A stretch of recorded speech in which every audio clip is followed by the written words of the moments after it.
আসসালামু আলাইকুম। Hello guys, আজকে আপনাদের জন্য অসম্ভব একটি সুন্দর ভিডিও নিয়ে এসেছি। বৃষ্টি কার না ভালো লাগে, বৃষ্টি সবারও ভালো লাগে, কিন্তু প্রকৃতি যখন আমাদের অভিশাপ হয়ে আসে সেই দৃশ্য আপনাদেরকে দেখানোর জন্য আজকে এমন একটি ভিডিও নিয়ে এসেছি। এখন আমরা রয়েছি কুশিয়ারা নদীর উপরে, অর্থাৎ এটি সিলেট থেকে ঢাকা যাতায়াতের মাঝখানে পড়ে কুশিয়ারা নদী রেল ব্রিজ। সেই রেল ব্রিজ থেকে আপনাদেরকে ভিডিওটি দেখানো। এবং কুশিয়ারা নদী বর্তমান খুব ভয়ঙ্কর রূপ ধারণ করেছে এবং সুনামগঞ্জ সিলেট জেলাকে বন্যা পানিতে পল্লবিত করে রেখেছে।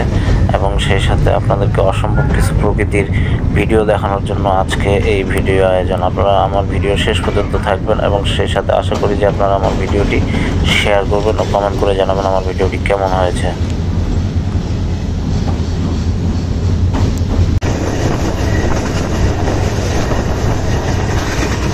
বৃষ্টির পরে শ্রীমঙ্গলে চা বাগানের পাশাপাশি পাহাড়ি এলাকার মধ্যে রাস্তা এবং ট্রেন লাইন দুটো দেখতে এবং অসম্ভব সুন্দর।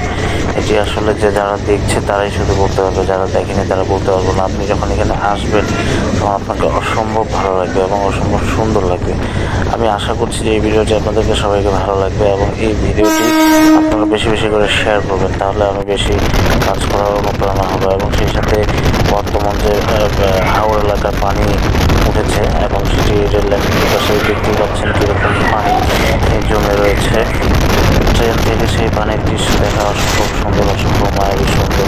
আর বৃষ্টির কারণে আমার ক্যামেরাটি একটু ঝাপসা হয়ে গিয়েছিল, এটি আন্তরিকভাবে আমি দুঃখিত। এবং আমি আপনাদের কাছে খুব রিকোয়েস্ট করছি যে আমার ভিডিওটি বেশি করে শেয়ার করবেন এবং সেই সাথে আপনাদের এই ভিডিওগুলো কেমন লেগেছে আমাকে কমেন্ট করে জানাবেন এবং আমার ভিডিওটি শেষ পর্যন্ত দেখবেন। আশা করি ভালো লাগবে।